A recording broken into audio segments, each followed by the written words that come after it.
All right. Welcome everybody to another Gamedev Roundtable. One second, I need to adjust my window just slightly there.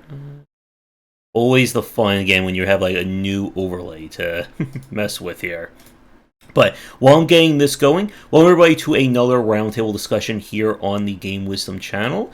We are joined by our panel, and if you are, or we're going to be trying to do multiple roundtables as well as time goes on, in terms of having different guests and different topics. But this is our Game Dev Roundtable where we'll be discussing a game design topic. So before we get to it, as always, we'll go round the little room here and introduce ourselves. So, I am Josh Bycer from Game Wisdom. I am the owner here, and I do a lot of talking about game design and writing books on the topic as well.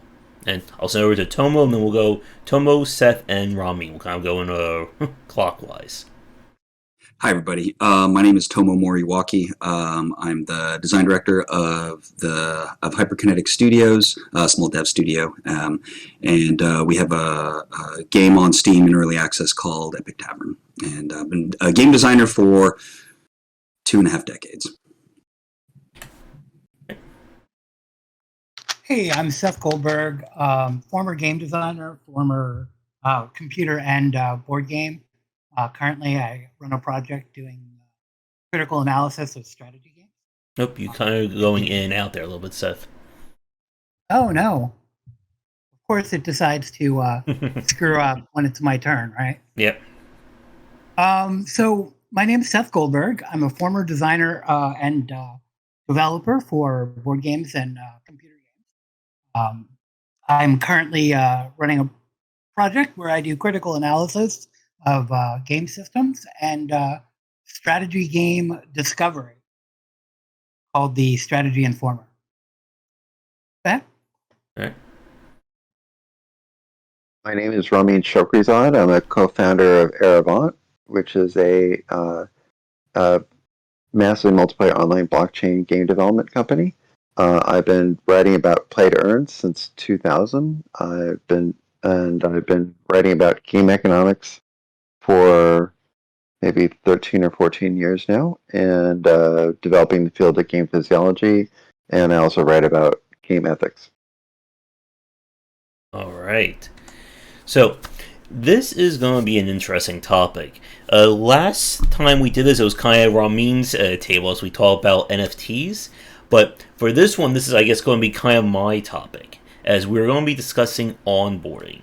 And this, to me, is a very important one, and it's one that I think a lot of developers, especially newcomers and first-timers, tend to slip up on. Because the new player's experience is such a vital point. I think it's become even more important over the last 3 to 5 years with how the market has shifted. So, I guess the first question to go around the room with is, when you think about the new player, somebody who has never touched your game before, they've never play tested it, they are the person who, they watch a video on YouTube or they just see a fancy store page on Steam and they play your game. What do you think, or how do you plan your game or think about structuring your game around that kind of player?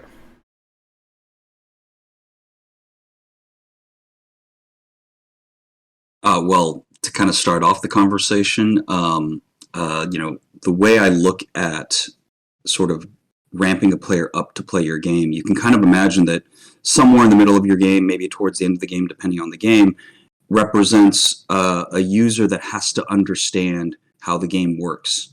And theoretically, everything that comes up to that is sort of educational or sort of like upbringing in its kind of nature.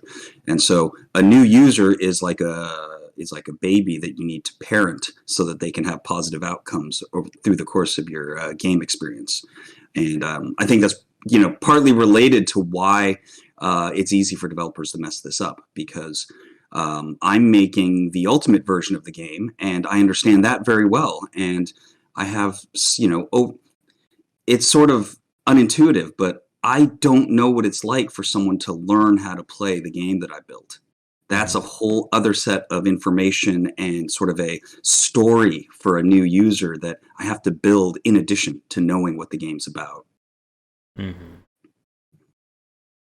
Yeah, and I think that's always the challenge that you would think that as a developer, as the person who literally built the game, you would be the best person to do onboarding, or you would be the best one to come with how tutorials work. But that often, I think, blindsides, I think, a lot of developers when it comes to the idea that maybe somebody doesn't know spacebar means jump, or A button means jump, or even just, press start to begin a game. So, with my background, the new user experience has been, incredibly important and pretty much beaten into my head. Back in the 80s when I was doing wargaming, there was no new user experience or anything like that. You read the book, you read the manual, or that was it. And these manuals were pretty complex. Same thing with computer games up in the 90s. There was very little onboarding. But I moved into MMOs. And with Ultima Online, the churn rate was the end all be all of our team. If we had too bad of a churn, things got really hectic. I was on the live team, and this continued during my course in MMOs and all the way up to when I designed and developed my Facebook games, which were in 2010, which was kind of pre-mobile. It was literally at the cups of the mobile explosion, and our games had the monetization systems that eventually became what you see now in mobile. If you remember Mafia Wars, we were about equivalent to that, but we leapfrogged it in tech. So what I see on Steam now is all these developers coming out with these games, and I'm looking at it from a critical point of view. People are bouncing out and leaving bad reviews on a lot of these games by things that are really simple to solve. Mm-hmm. So onboarding is seriously important. Whether you're dealing with an MMO, whether you're dealing with a blockchain game, whether you're dealing with just your regular Steam game, you need to be clear with the player and present a good experience in the first few hours.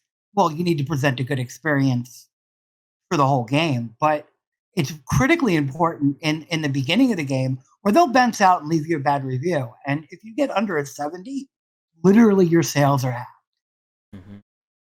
And I would even argue it's not even like in the first 2 hours, it's in like the first 20 to 30 seconds these days.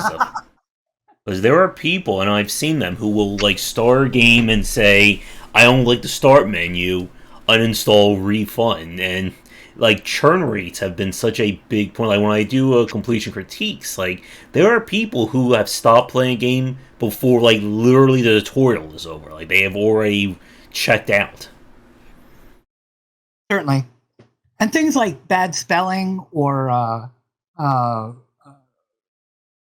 just missing things in the tutorialization or overlapping menus, those can really present a bad experience for the player. Mm-hmm. And they'll bounce. Yep. And once they bounce, you're not getting them back. People don't update their reviews. I mean, yeah, it does happen, but as a general rule, people don't update it. People don't come back to a game they've bounced. Yep. And a lot of these errors are nothing's simple in life, but these are easily catchable. Yep.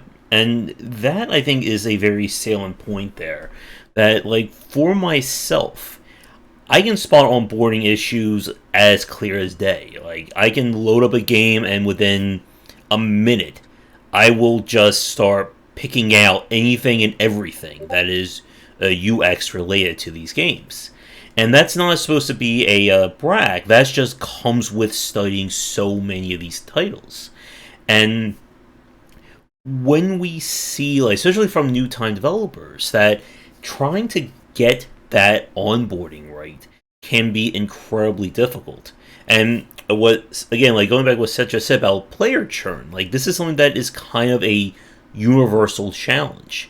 So I want to bring Ramin in, because obviously with Ramin building his next mobile and blockchain style game, that this is probably something that you've been thinking about. We were briefly talking about Star Wars Galaxy with the new user experience, their giant attempt to try and rebrand and redesign the game that completely it just did not work.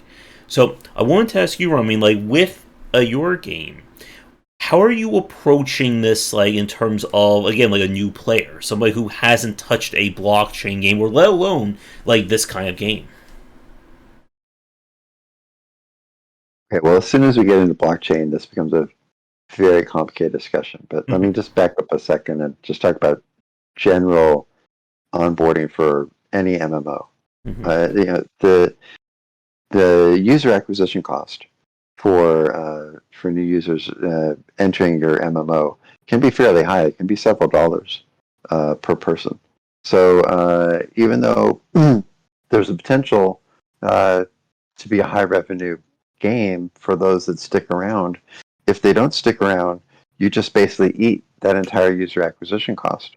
And that can be a huge lost cost if your churn rate is anything less than minimal.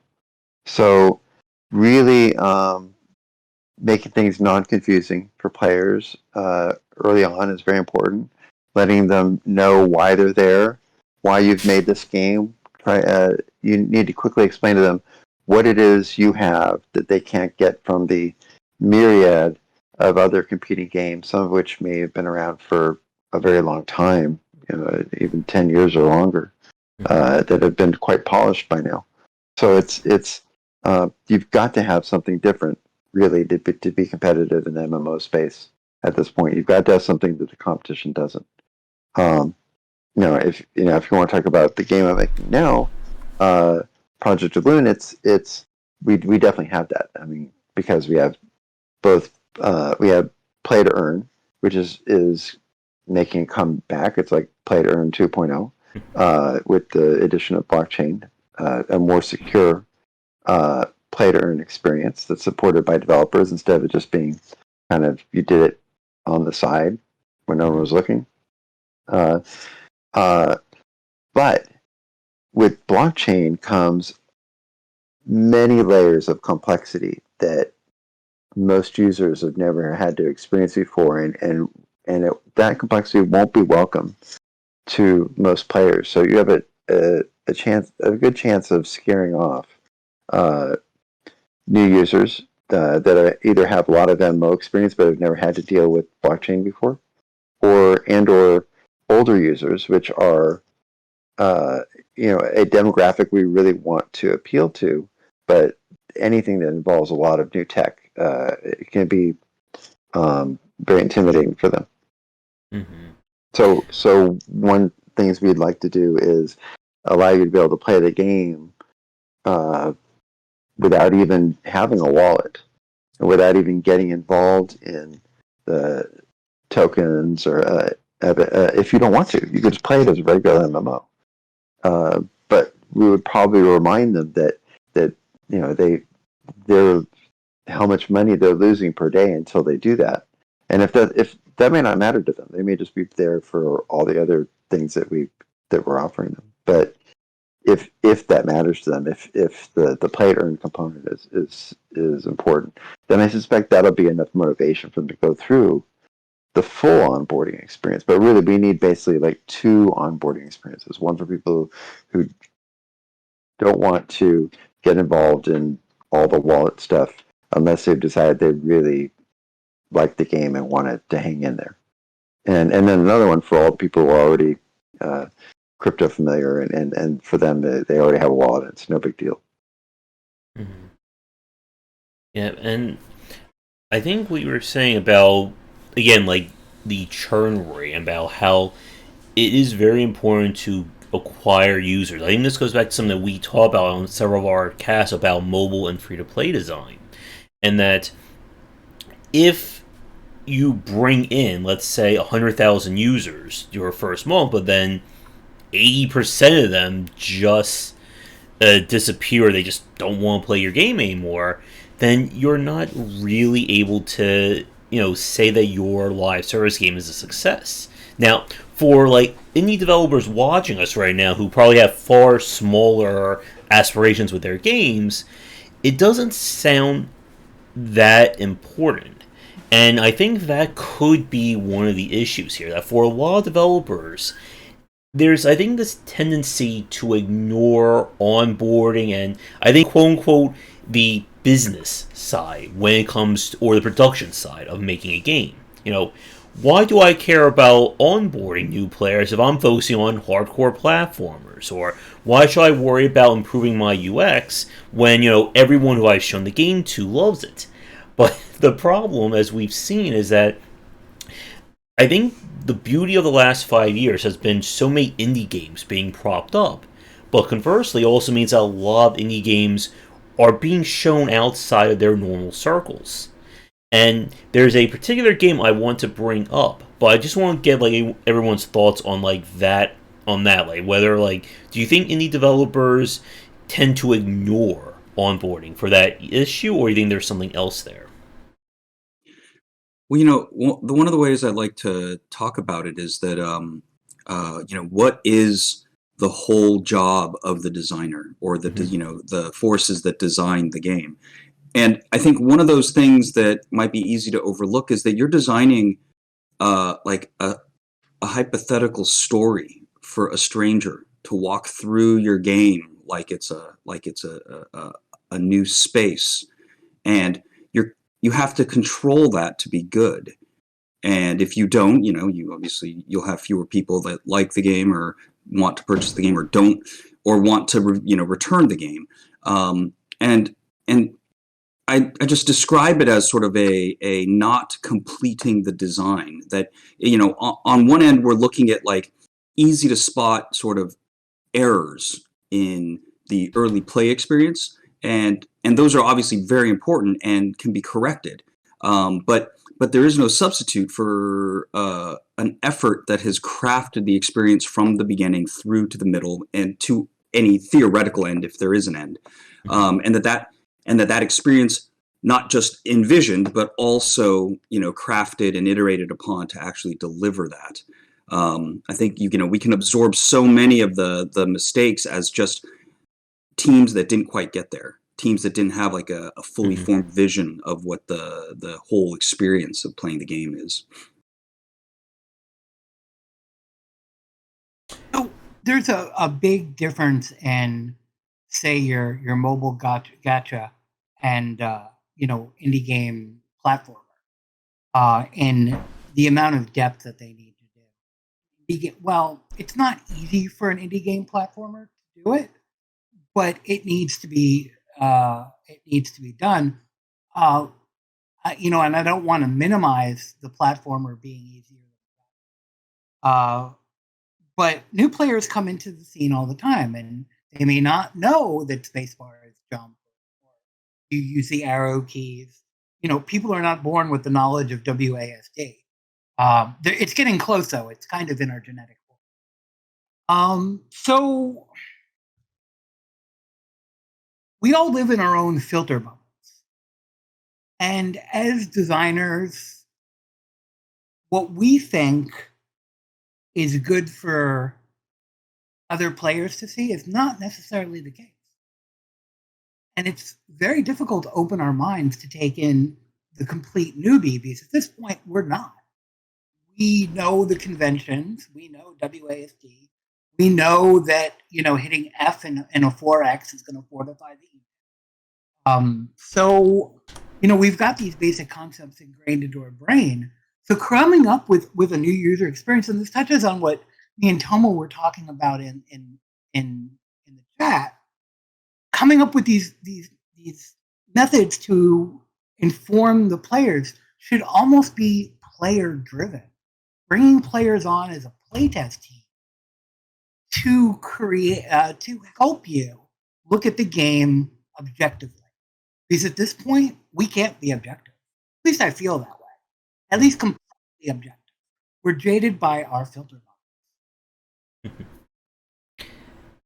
Yeah, and I think again, like a lot of that challenge is just trying to be able to explain these mechanics and systems to people. And there's two specific points I want to touch on. So here's the first one. I want to kind of go around the room, and for anyone watching this live record, I want to get your thoughts on it as well. And that is the idea of the purposely janky game, or the purposely complicated title. This, I think, goes back to when Tomo and I had that discussion about jank in games. And we discussed stuff like getting over it, what was it? Jump King, Pogo Stuck, and games like that. So the game that kind of popped into my mind, and I'm wondering if anyone here hasn't heard of the game Cruelty Squad that came out last year.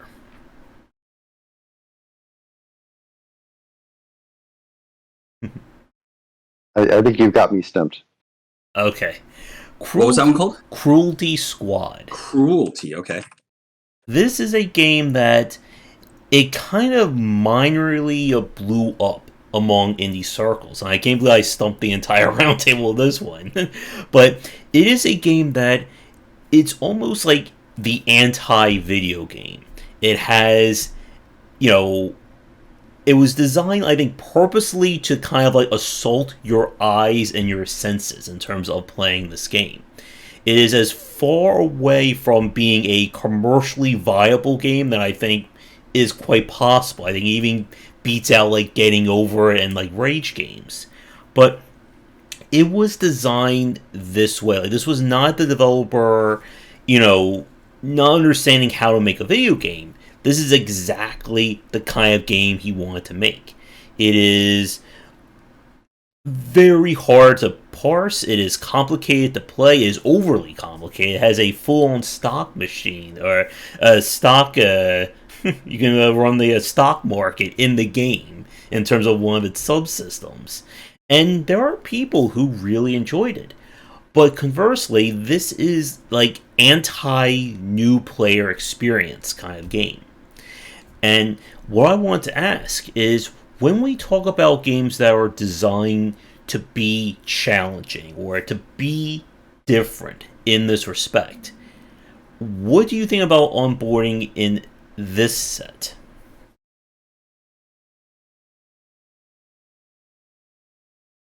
What about Dark Souls? I've personally never played it, but how is the onboarding in Dark Souls? It's outstanding. It's elegant. It's very clear. And the game is not famous for its lack of clarity. It's famous for its difficulty for a reason, because people can understand that that's the problem that they're running into. Mm-hmm. Yeah, like the tutorial for Dark Souls is one of the better ones, and just in terms of kind of, it eases you through it, but it does it very organically.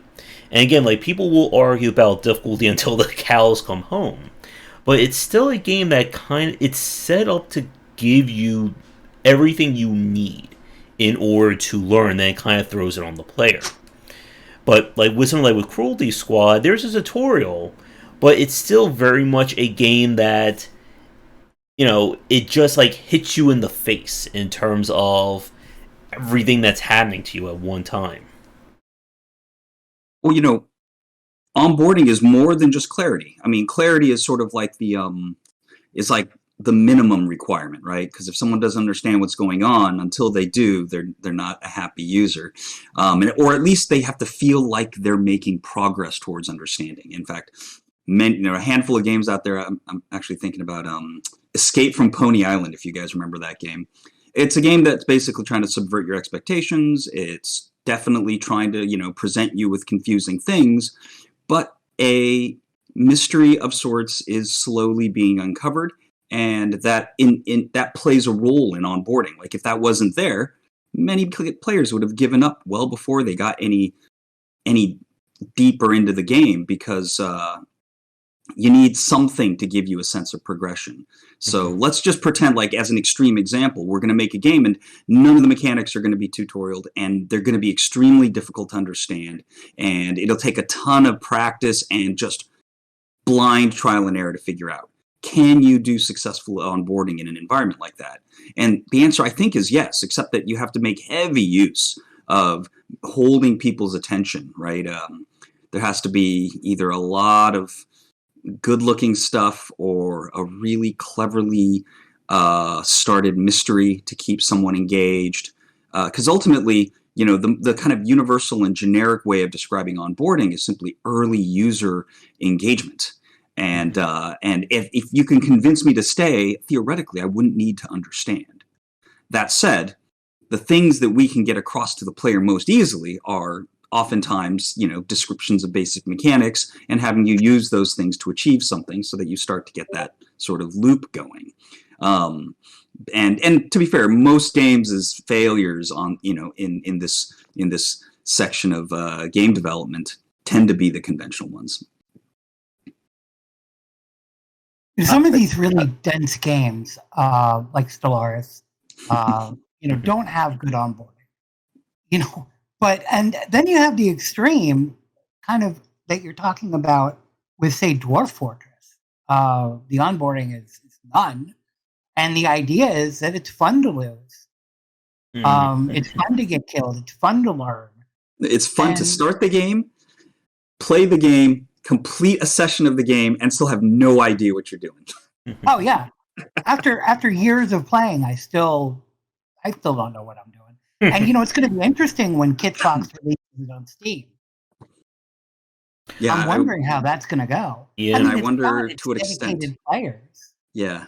Mm-hmm. And I hope that they improve the onboarding process for it, because it means more people will get to enjoy such an interesting thing. Yeah. Yeah. And I'm going to push back a little bit on Seth, because I have grown to hate the term "losing is fun." That is something that I've really, like, after playing so many hardcore games and so many people telling others to say "get good," I just have really grown to hate that phrase. And I think a lot of it, stems from what Tomo just said about that there's a difference between onboarding and clarity. That the player needs to understand what they did wrong in order to learn. I think one of the issues that a lot of games have is that if the player loses and they have no idea why they lost, then it's not really adding anything to their experience or learning why they won or lost. I think this goes back to the idea of RNG in a lot of titles, where if the RNG is so polarized that, runs 1 through 6, I automatically win, runs 7 through 10, I automatically lose, and there's nothing I could have done to influence it, what's the actual point of the player in that respect? And when I look at kind of overly complicated games, or games that you're meant to lose because you haven't learned it, I think it really comes back to, what does the player take away from that loss? Did they lose because, hey, I picked up the fire sword, but, my armor melted because it's made out of ice? Well, maybe I shouldn't pick up the fire sword if I'm using that armor. Or is it, I pick up a sword, I take 3 steps, my character just, drops it because of a heart attack? Well, what could I have done then to kind of fix that? I agree with you 100%. I just want to save my reputation. I did not say losing is fun. That is what Dwarf Fortress says. And the fun is, in exclamation points bracketed.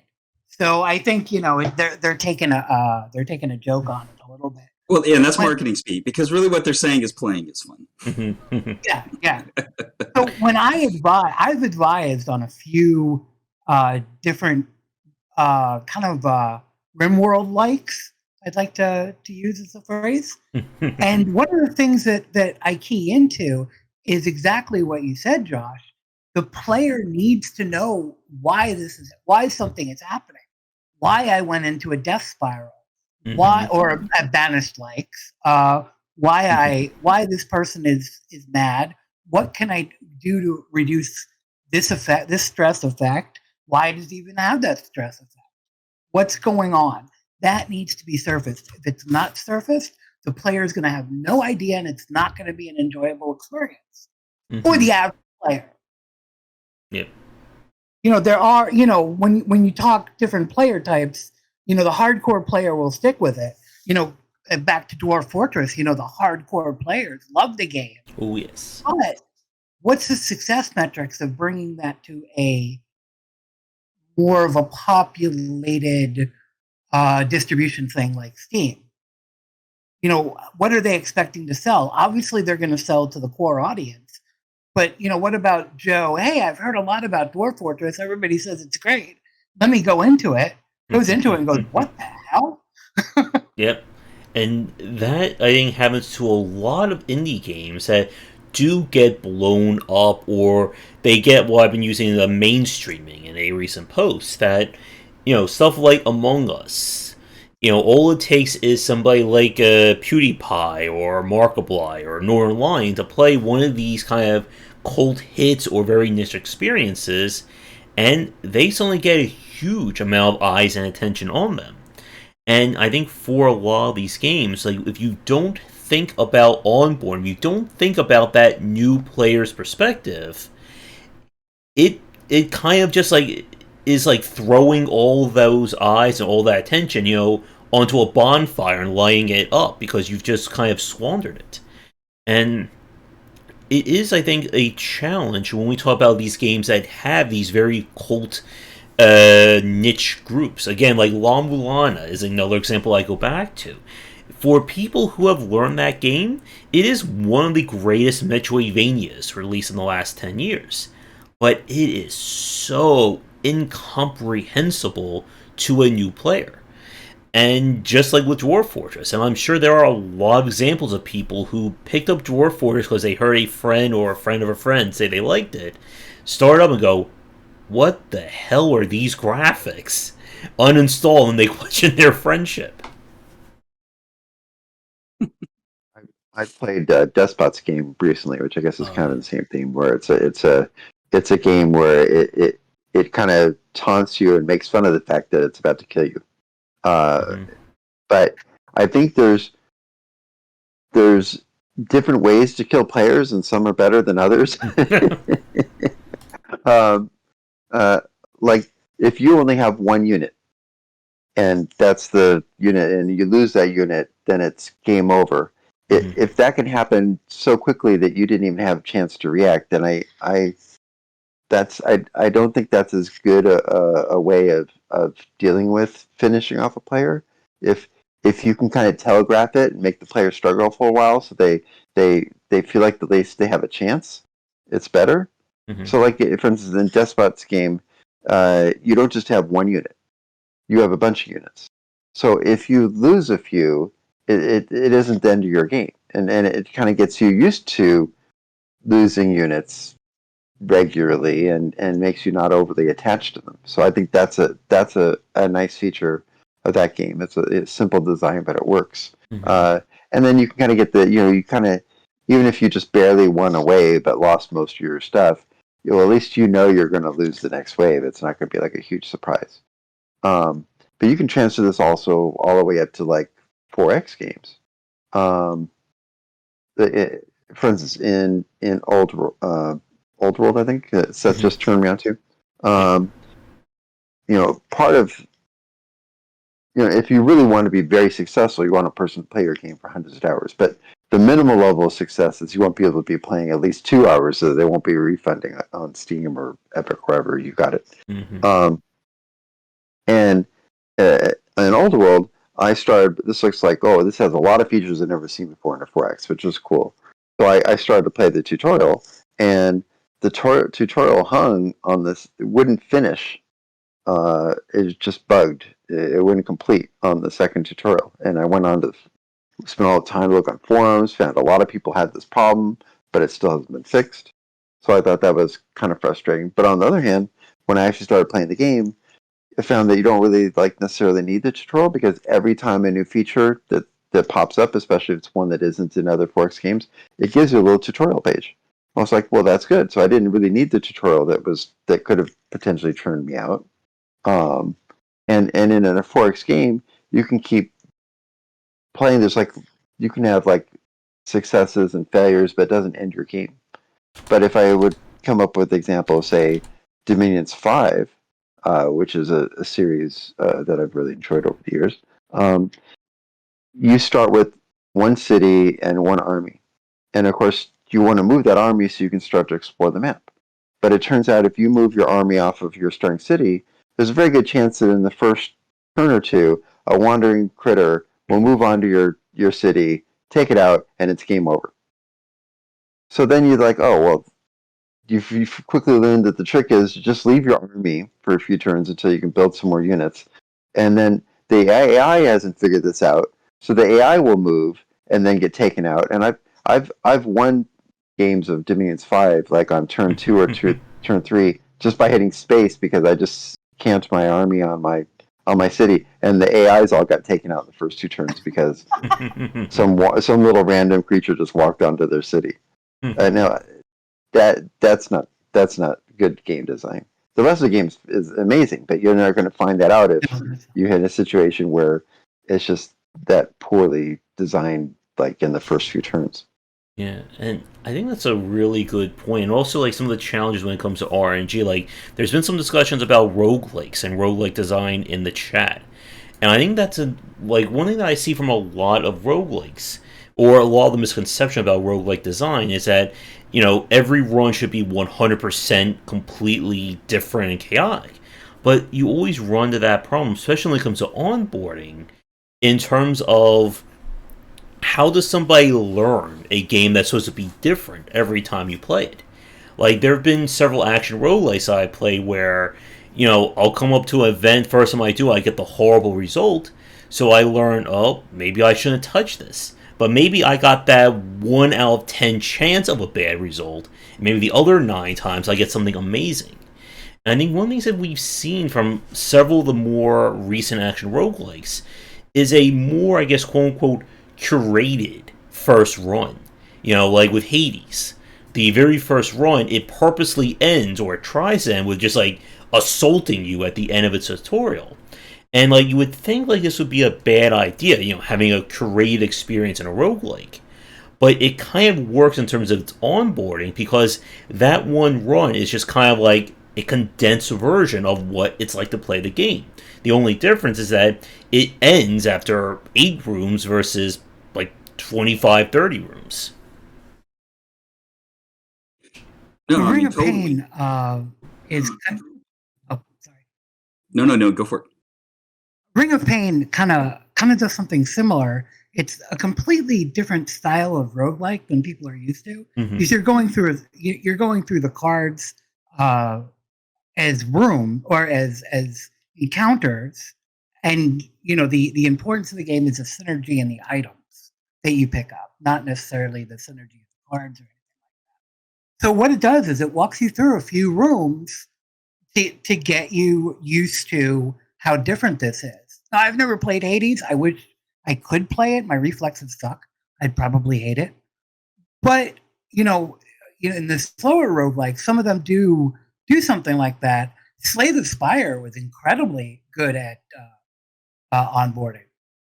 Although it took a while to learn the synergies and the really, really, really abusive ones. But for what it did really, really well. And there are roguelikes out there that, they just dump you on thinking thinking that the player knows what they're supposed to do. And that's just not the case. New players come into the scene, into genres all the time.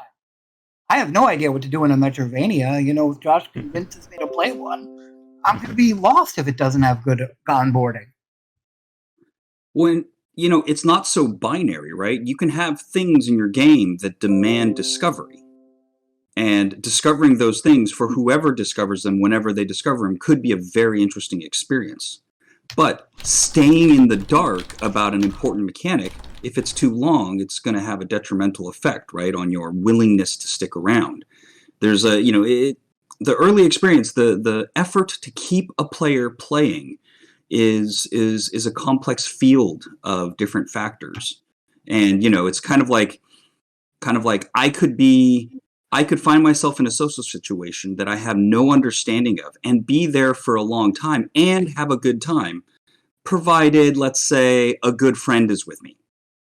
and they're not even talking to me. But I'm very good friends with this person, and so I'm okay hanging out. Oh, did we lose the stream? For We a lost the second there, stream. but I think it's back. Okay. And so I guess the only point I'm making with that statement is that everything that we're calling out as a problem doesn't have to be a problem. It's that if there is enough kind of disengagement, energy, or flaws in the experience, then you're pushing players down. You don't know how much tolerance any one player has, right? You don't know what they're coming into playing the game. A lot of those games out there with terrible onboarding, if they have a captive audience that is already on board with their game, and their game just matches some super crazy, hardcore, super painful, super impossible to understand game, and that's going to be enough for them to be successful, well, then they're not wrong for for not spending energy improving the onboarding. But if, I think Josh made an important statement, the word mainstream. If you want to dip into the mainstream, however, it becomes super essential that now it makes sense to carve away even the most minimal of frictions for a player, because so many of your expected audience is going to be totally clueless when they walk into your space. Yep. Exactly. What's your success metrics for your player base? Yep, and a lot of developers, I think, don't think about that. And I think it's fair, like, for like an indie developer, they're just focusing on making a product, not to think about that. But again, if you are actually focusing on trying to make this a commercial product, that is a different story. I think it's I think one of those lines that kind of separates like the hobbyist side from the actual like running a company side when it comes to game dev. And Marone brought up two, I think, really good points that I want to touch on. The first one they said earlier was about games like Minecraft, in which the only way you can really learn that game is to read a wiki. And I think this is another. Point that just like always like drives me crazy when I hear developers say this, is that when you have to go outside your game in order to try and learn it. And we see this with these games that get updated for years and years of new content. There was a game, Besieged, that I tried to play. This, I think it was a first release like 2013, 2014, somewhere around there. And when I tried to replay it in like 2018, 2019, when it officially hit 1.0, nothing new was done in terms of onboarding. It is just literally the same tutorial that was already a pain to learn, 5 years prior. And I find that it is not a viable reason or a viable excuse to say, just watch a YouTube video or watch a streamer play this game in order to learn it.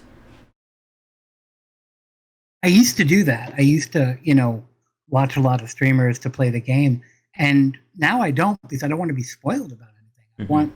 I want to be pleasantly entertained as a developer. You were cutting out again, Seth. Okay. Yeah. Pleasantly surprised by the developer. Do I sound better? Yeah. Yeah. Okay. Now, I wanted to touch on both terminal conflict and old world. I think it's important, and this is something, terminal conflict has a learning hockey stick. If you put it on a graph, it goes straight up. And old world can be very confusing too. Both games do a pretty decent job, but one thing that I see is some people don't want the hand-holding of those tutorial missions. And in terminal conflict, there is some sort of tutorial, but people don't really play that. They want to dive right into the game. Mm-hmm. So what they did was they developed a kind of a light introduction to the game with a voiceover of the Whopper style computer system that is, from War Games, called Mervin. And, he kind of walks you through. But those initial tutorial missions, no one wants to do them. Now, Old World has fixed those bugs that you mentioned. They just popped up again yesterday, surprisingly enough. They came back. Tutorial 2 and 3 couldn't be completed. And not only do you have the hand-holding of those tutorials to give you an idea of what you do in this 4X, because it's very different from like a Civ. Soren did an amazing job of turning this on its head. It's actually my game of the year for last year. So then if you don't want to do that, if you don't need that initial hand-holding of what is a 4X, you can just bypass that and go into the game. There's enough tutorialization that pops up to give you, okay, I don't settle in the same way. I don't settle everywhere. I have to go to a campsite to settle, which is totally different. So even you need to give the player the choice to bail on the tutorial. Some people don't need it. Josh doesn't need a Metroidvania tutorial. Going back to that, Ramen could probably surprise or survive in any MMO without a tutorial. Tomo's give him a PS2 game with his background. He's going to know every one of them. So in that case, the player might actually bounce because they're bound into the tutorial, which is an interesting dichotomy. And that actually brings up, this could be a polarizing question, but it's one I think needs to be asked to the roundtable and to the people watching live or recorded.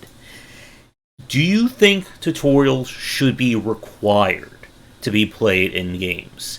Because it's something that we see a lot of indie developers tend to say no.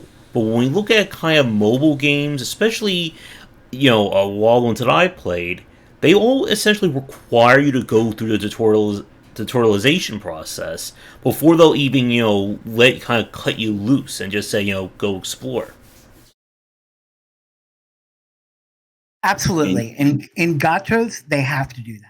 You have to get those initial dopamine hits. You have to give them an initial, hey, look how fast I'm progressing. You have to do that. You have to show the players. But those are hugely mainstream games. We're talking millions and millions of players. Yeah, I think the real answer, like just about every design question that ever gets asked, is it depends. But that said, maybe when we say it depends, really what we're saying is that there are things that look like not putting in tutorials that are analogous to putting in tutorials. So if it was something related to the roguelike conversation in chat, where if you copy a bunch of mechanics from a game and you're expecting to get the users of those games to play your game, you have put a tutorial in. It's just it was the tutorial that was in the last game, and you just didn't put it in because you didn't need to anymore, because you're not. But that's also a sign that you're not making a mainstream game. You're actually you're riffing on an existing thread of game design, and that'll reduce the need for tutorial. Now, some games might appear not to have any tutorial, but that's kind of part of the way the game is. The game's just heavily exploration in its nature. And so for that, maybe if there was some complexity in moving around, or you had to hit, the L button to look at something, you might want to explain that. And if you didn't, you'd feel at least a little dumb watching players not able to do the very basic thing in the game, for example. But most games, I think you should start with the idea that you should require a tutorial and then go from there. Then as you build a case in the experience where it's not necessary, that's where it steps its way towards voluntary. In a mobile game or an online game, generally the tutorial process is really just part of the initial play. As you're running around, pop-ups will come up or little quests will go up and put you through the basic steps so that you can play. But it's just you are actually playing while you're doing that onboarding. So it doesn't feel so invasive. But like if you are in a game where you have like regular games, but you have the option of going through a separate tutorial, like for instance New World, then if players are going to play that tutorial at all, then it better be pretty good. But like with the problem I have with New World, if you're going to have a tutorial, you want the chunk size, the amount of time it takes to go through a tutorial to be pretty short. You can break it up into a bunch of little tutorials like they do with New World, which is fine.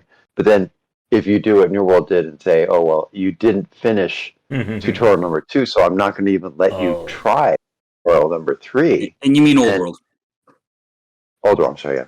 And that's a real problem because, one, if there's anything happens, if there's anything wrong with those tutorials, they're not going to make the next tutorial, and then they're probably not going to even make it to your main game, and you could be looking at a refund, or even a bad review.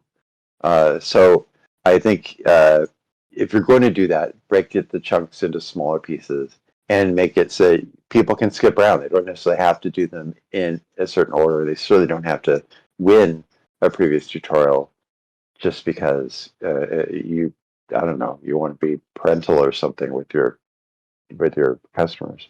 Yeah. I totally agree with you. I actually played Old World over the last couple of days, the tutorials, to get a feel for this podcast. So there was a bug where you couldn't advance from 3, and you couldn't go back to a save once they fixed it and advance. If I was a brand new player to the 4X genre and I couldn't get through that because of a bug and had to restart, it's a long mission. It's like a 30-40 minute mission. I would have bounced. You're telling me I got to do 2 all over again from the beginning? Have you done it? No, yeah, you're going to need to redo it. Yeah, I did it, but I couldn't finish it because it just went on forever. Yep. So now I got to do the whole thing all over again. Yeah. Grr. 3 is longer, and that had the same problem too. But it's fixed now. It was fixed before, and they broke it again.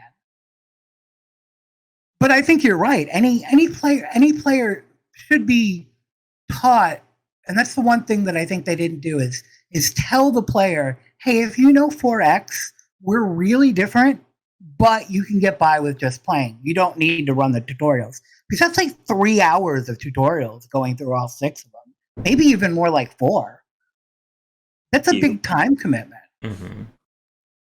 Yep, and although, man, the time commitment for me to learn how to play Crusader Kings 2, the tutorials were insufficient, and so I was still just kind of doing tutorials for like the first several weeks of playing the game for a few hours here and there. Paradox's tutorials are as good as their AI. Don't get me wrong, I love Crusader Kings. I pre-ordered the new DLC. I have a love-hate relationship with them. And but the thing is, I still don't know how to play Crusader Kings well. Yeah, me neither. Thurismoon, I hope I didn't butcher that too badly, comment about combining immersion and tutorial. And like that's sometimes a bad idea. I think that's another thing I see a lot of indie developers do. Like I played this indie game, this was like a few weeks ago, maybe even last year, where the entire tutorial was like 5 pages of like jokey in-lore text, and then 2 lines of tutorial. And then another 2 or 3 pages of jokey and stuff, and then another 2 lines of tutorial. And you have to be really careful about, that kind of combination. I think, again, like, for a lot of AAA developers, I think this is another comment that came up. Like, we see that kind of, the bombastic set-piece tutorial, run forward, the things are explode. But make sure to learn how to press A to jump over this conveniently placed barrier, or, the yellow paint of guidance that a lot of AAA games have these days. I remember doing that on Medal of Honor. Let's see, there's another point I wanted to touch on. But, in Spider-Man, you didn't show the player really how to swing. That was kind of almost not emergent, but it was kind of very natural how that happened. Yeah, and still probably 10 or 15% of players had some real difficulty with it, and that's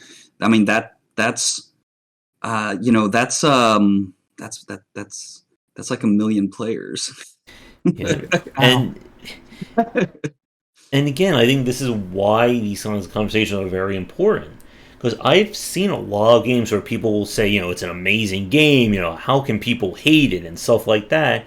And then I check like the Steam achievement rates, and like 60% of the player base quit within 30 minutes of playing. Or 80% quit within the first hour. And the reason why, like, for people like listening or watching us right now, the reason why that's a huge deal is that you may say that 20% of the people who played your game loved it. But, the realist / pessimistic viewpoint is that 80% of the people who bought your game, they are never going to look at your second game or your third game. And it can easily lead to that issue of you think that your game is more successful than it is. So if you try to over design. You. What was that? Or they'll refund on you. You Yep. may take the hit immediately. Yeah, exactly. And then they can leave a bad review, which can prevent other people from even downloading your game. Yeah. And like when I see games that developers will argue against onboarding, or they'll say, these people are only hating my game, they're just haters.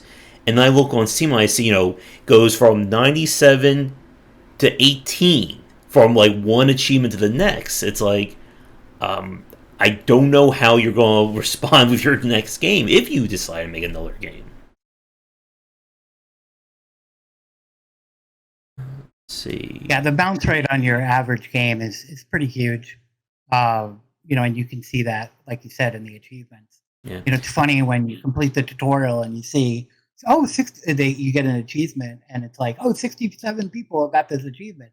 Wait, I just finished the tutorial. Yeah. What the? Mm-hmm. Or you beat stage 1. 40% of the player base actually did it. At that point, you should know you have a problem with your game. Yeah. And I think another point that Thursmoon said, I think is really good, again, the quote by Stanley Kubrick, that you want people to explore, you want to get that thrill of discovery. But the challenge when it comes to video games is that you still need to kind of lay out the breadcrumbs for them. I think this is something that Tomo and I spoke about with several of our discussions, that you're letting the player kind of off the leash, but not really. That you don't want them to think that the developer is telling them, go here, pick up key, swing sword, use gun.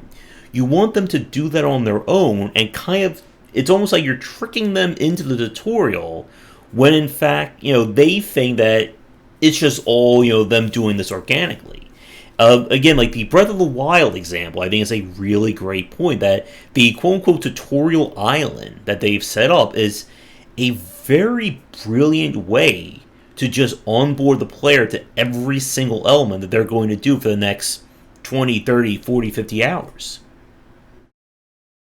Yeah, certainly. You don't need 100% guidance on a tutorial. Gotchas do that. You don't necessarily need that. Mm-hmm. If the initial experience is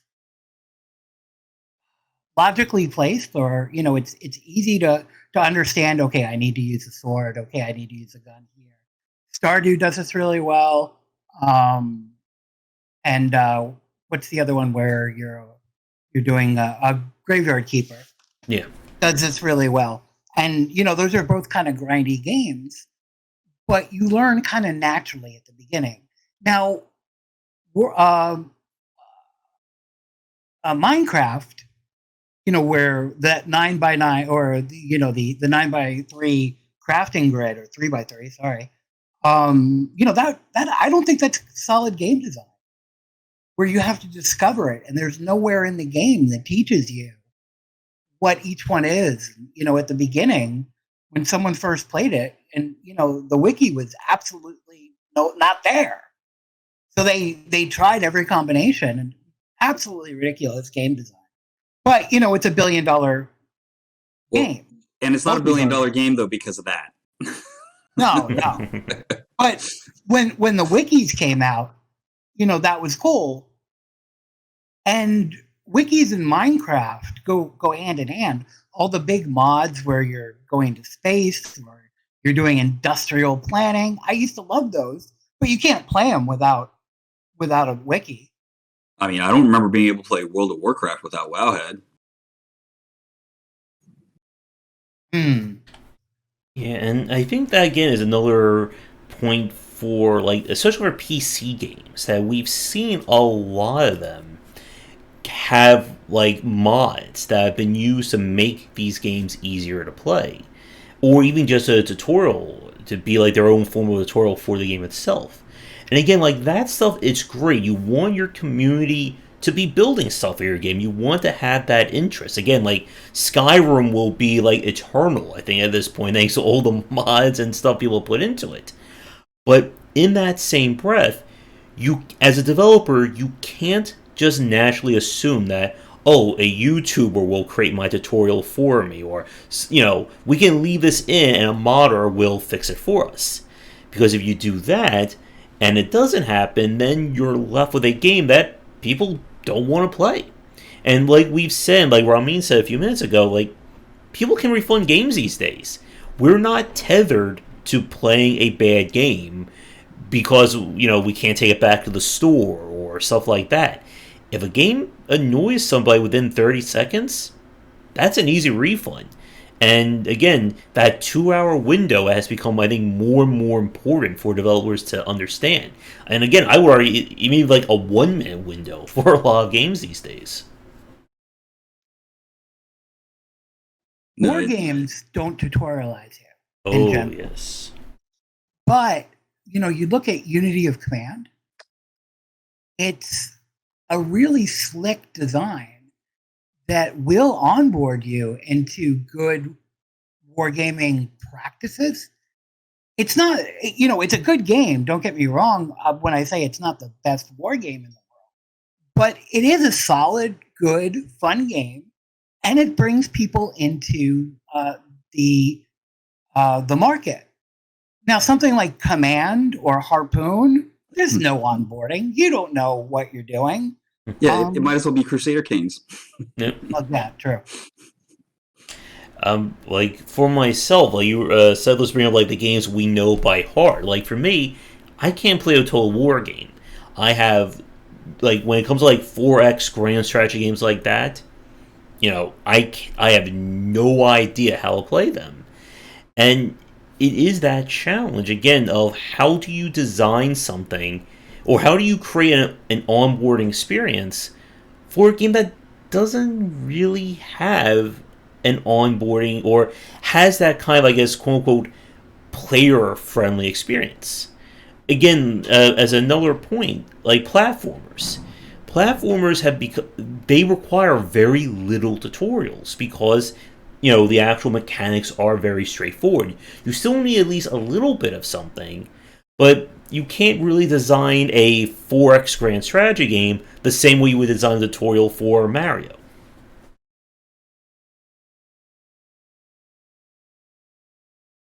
Yeah, am I muted? You're on. I am on. Good. Yeah, I totally agree. I mean, it's this. This what's interesting about just this whole conversation is that it's complicated because there's too many factors to be tracking all at once. And so, like, the conversation, kind of just like the thought process, I imagine, for most design efforts, kind of like start slipping through these kind of concerns, right? And then before they know it, they're back at the beginning and they slip through the concerns again. Because it's like, if only we could just make it a bit better, then maybe it wouldn't be a problem.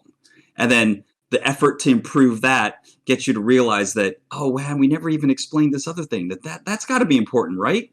And, I would say that one of the best ways to kind of protect against these kinds of errors is to have in the budget a significant enough sort of play test for experiential iteration into the development process. And I would say that might be one of the reasons why a lot of indies have trouble with this, is that that's maybe too expensive, that there's not enough resources to kind of do that, and more importantly, all the adjustments that you get from that, repeatedly pushing a number of players through it, observing them, and kind of honing, the beginning and middle and late game.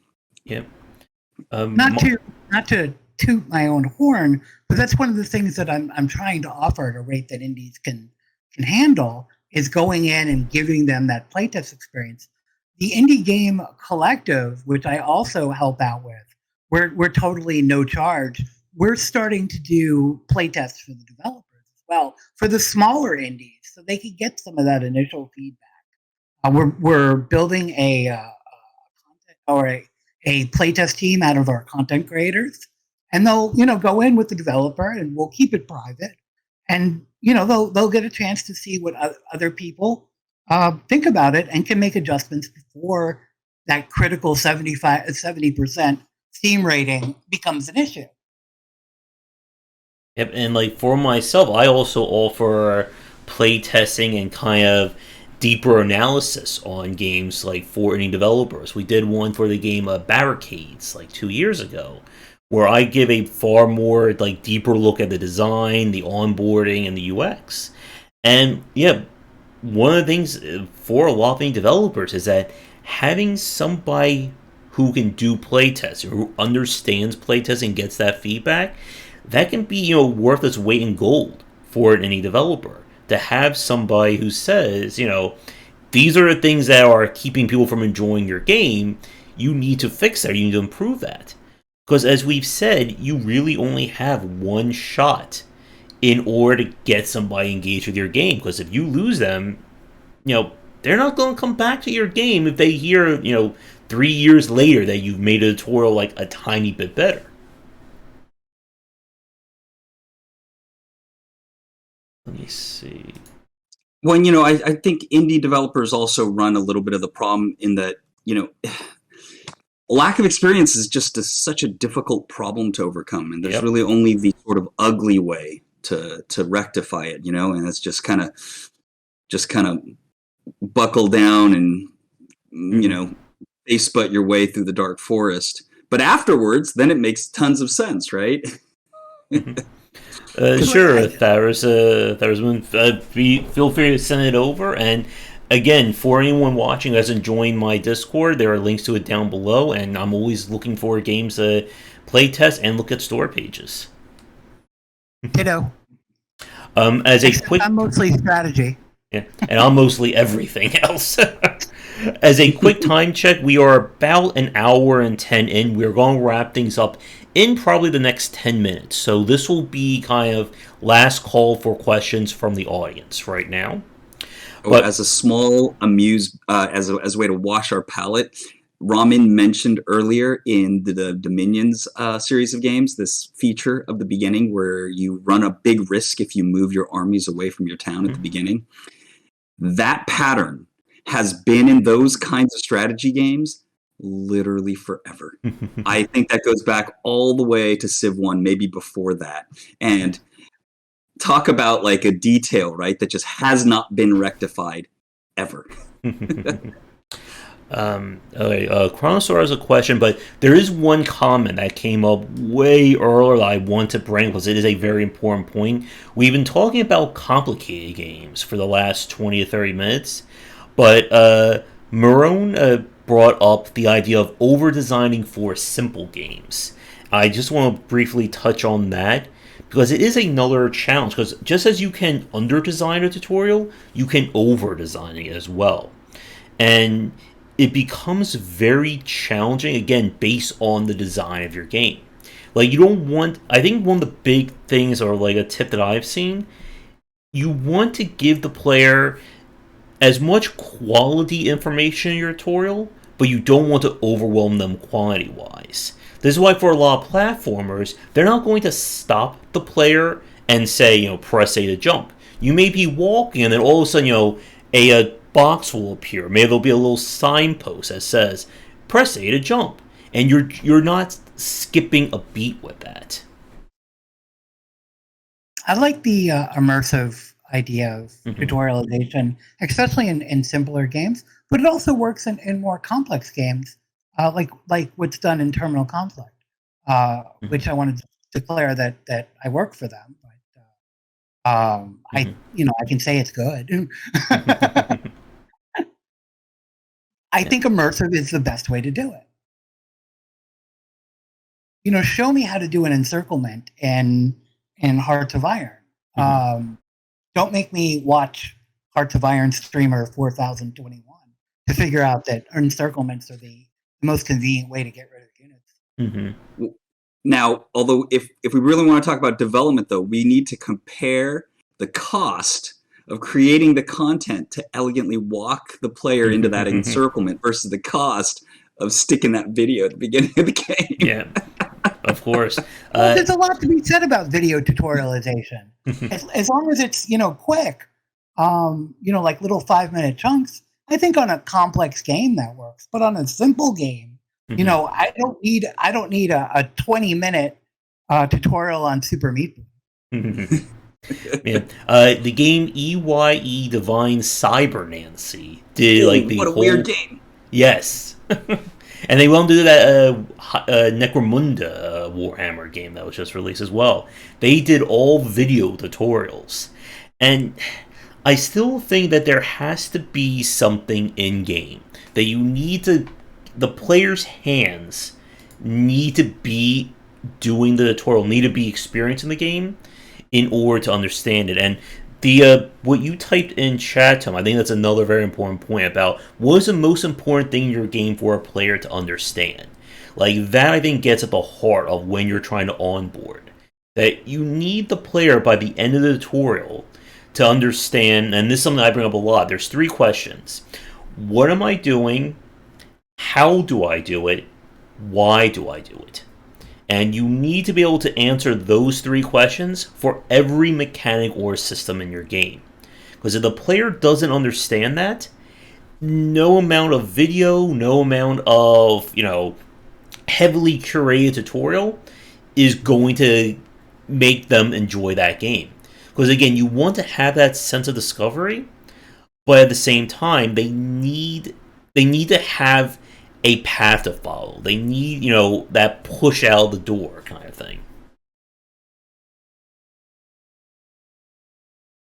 I just picked up Intergalactic Transport Company.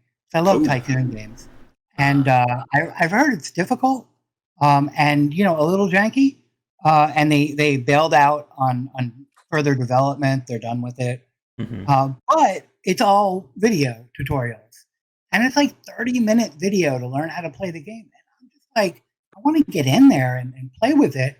But supposedly that's a really bad idea. And I don't know if that's I haven't been able to sit down and watch it. It's a time commitment to sit down and watch it when I can just load up some idle game and waste 2 hours. Well, you could load up the idle game and play it while you watch the video. I'm totally with you, Seth. I'm totally with you, Seth, actually. I find that the video tutorials are definitely in no way, shape, or form the best approach. But if it works, and maybe we can criticize your typical developer for not setting aside adequate resources to get that beginning to be the best that it could be. But if they find something serviceable and the depth of the game, and we're really talking about complex PC game culture here, I think, because it's I can feel my emotions here. I'll take it. I'll take the video tutorial as long as what's inside the thing is the meat is good. And yeah, to Chris's comment about the mom test or the Plants vs Zombies, so if that is definitely extreme, gold standard, maybe platinum standard when it comes to tutorials and onboarding. But again, it's as we add more layers to these games, it becomes harder to get to that point. And some almost out of time, I want to give one of my biggest pet peeves for onboarding. In games where you have inventories, and there's only a limited amount of inventory space. And the game, whether this is a single player game or a multiplayer game or massive multiplayer game, often the developers will just flood you with a bunch of items in the beginning and just max out your inventory. And then you're now I can't pick anything up. And now you sit there, instead of playing the game, you're trying to decide, what should I throw away so that I can pick up something new. But you don't know yet. You don't know what you were supposed to keep and what you were supposed to throw away. So you could be oh shoot, I agonized for 10 minutes trying to decide whether I should throw this thing away or not. And then 3 hours later, I find out that I'm stuck and I have to start all over again because I threw away the thing I shouldn't have thrown away. That's not fun. And while I don't know if that's exclusively onboarding, it's a mechanism that players will encounter fairly quickly. That can be frustrating very quickly.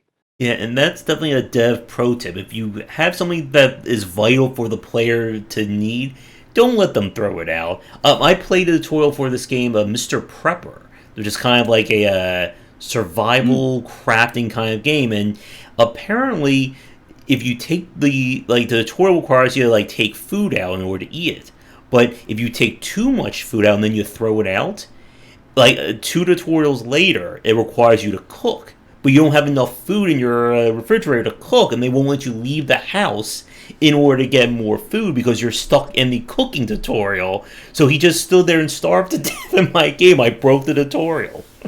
That is where the playtesting is necessary. Mm-hmm. Because that developer looked at that situation 150 times, if not thousands, and didn't catch it because in his head he knows to take one can and to save the rest. But, Joe playtester will get stuck on it and give that feedback. Mm-hmm. And now, Mr. Pepper was not a really small game. It had people behind it. Mm-hmm. And you have to look at it and go at the post-mortem, say, why did we fail here? What went wrong? Why wasn't this picked up? And if the answers are you were too cheap to get some playtesters, you've really got to reconsider your budget. And again, this is why QA is the heart and soul of a lot of game successes. I think even QA misses it. I don't want to mention the game. There's one that just came out recently. It's kind of a 90s throwback game, RPG. And the launch was horrible. I mean, absolutely horrible. You're not going to recover from a 48% Steam rating in your first week. Now, granted, the development team has kicked butt and done 7 or 8 updates. Really, really good. And it looks good. It's at the point now where I would review it. I have a minimum review score that I use. So I would review it at this point. But people aren't going to come back to it. They've already bounced. Mm-hmm. They already see that, oh my God, this game, launched horribly. It's disaster.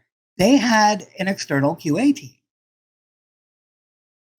I think I may know the game that you're describing too, because I think I may have tried that. We can talk about it privately. Yeah, and I guess here's a very fun or very interesting final question for the round.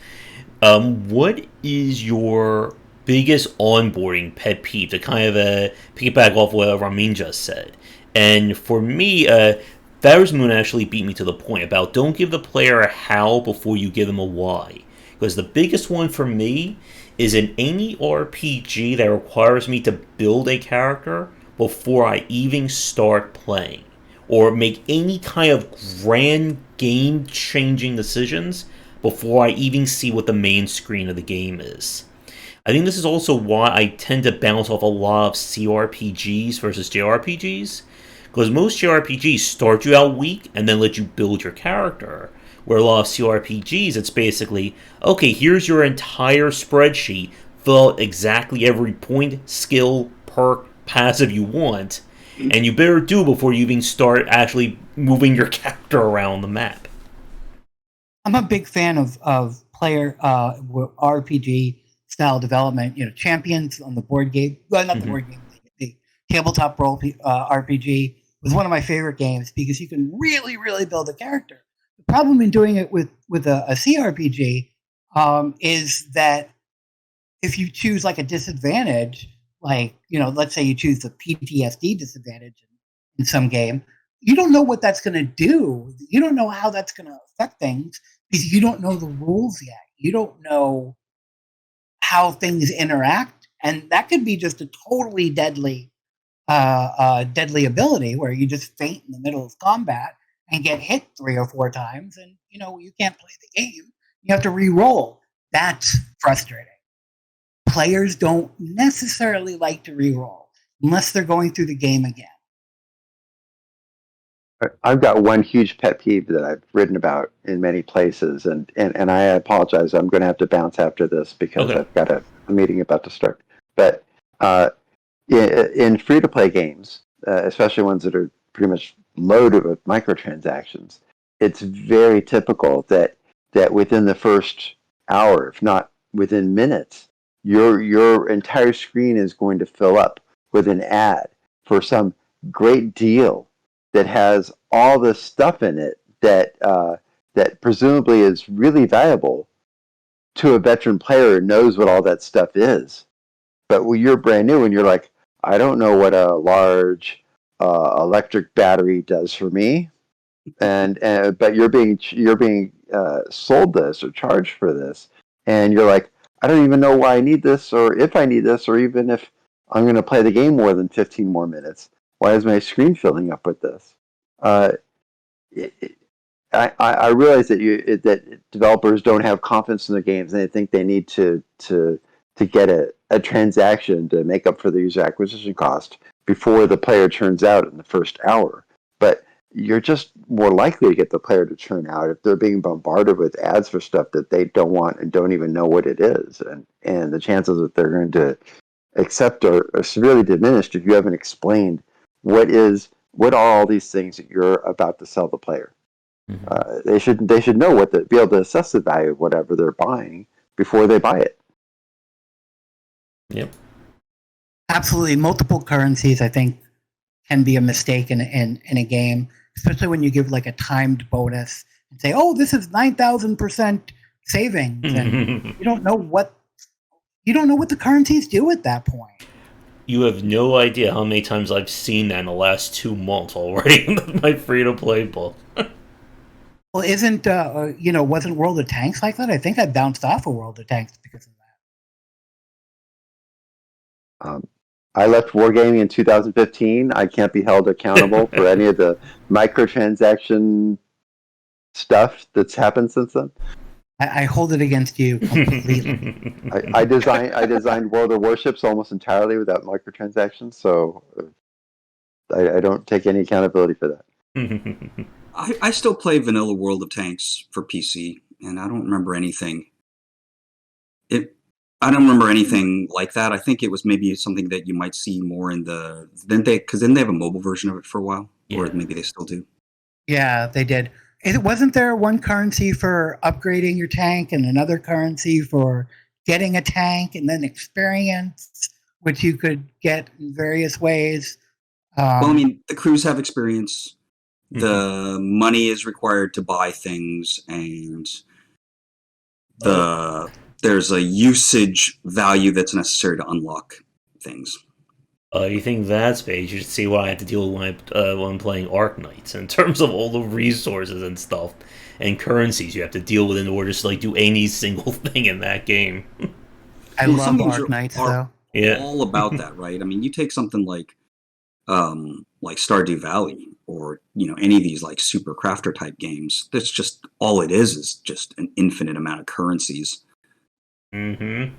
You're right. If you abstract it out, that's exactly what it is. And I wonder why, if it's in the gacha environment or in a free to play, it throws me off. But it doesn't do that in, say, Stardew or Graveyard Keeper or something like that. Any type of farming game. It's that if you're gonna have microtransactions, you have to be careful, right? Because confusion plus money is extra bad. Oh yes. I believe I should just make a quick shameless plug that I designed the metagame for World of Tanks Blitz, the mobile game we were talking about, at the end of 2013 in 11 weeks. Nice. Nice. Living in Belarus in the middle of the Russian winter. All right. How many years experience do you have, dealing with economies? So, 11 weeks is the normal human could not do that. You're just Superman. Well, it's because I already have all these models built, right? That people have never even seen. I just got them back in the file for when I need one that'll fit a particular game. I just pull it out and can deploy it in a fraction of the time because I don't have to build it from scratch. Mm-hmm. But as time, we are just about an hour and a half. I know, Ramin, you have to get going in the next few minutes.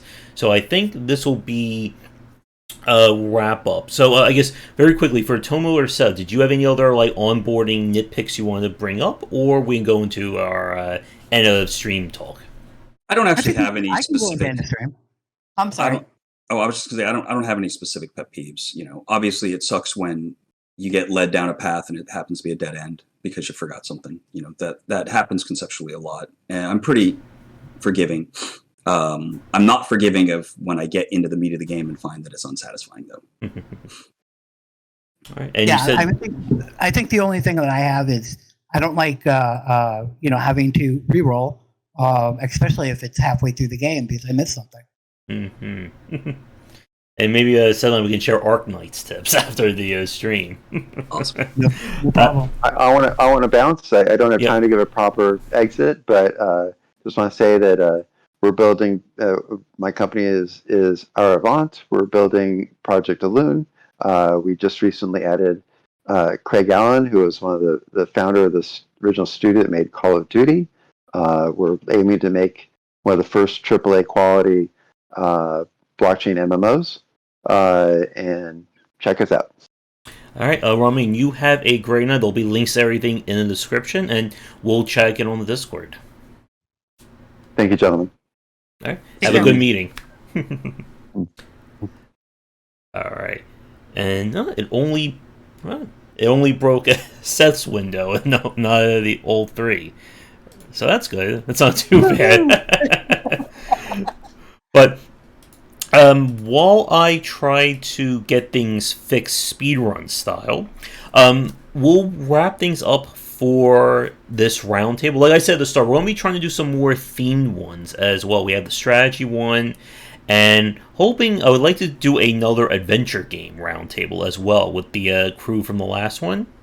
But while I get things going here, for Tomo and Seth, you can go in either order. Where can people find you? Like, if you have any marketing, things like that, feel free. Okay, I'll go first.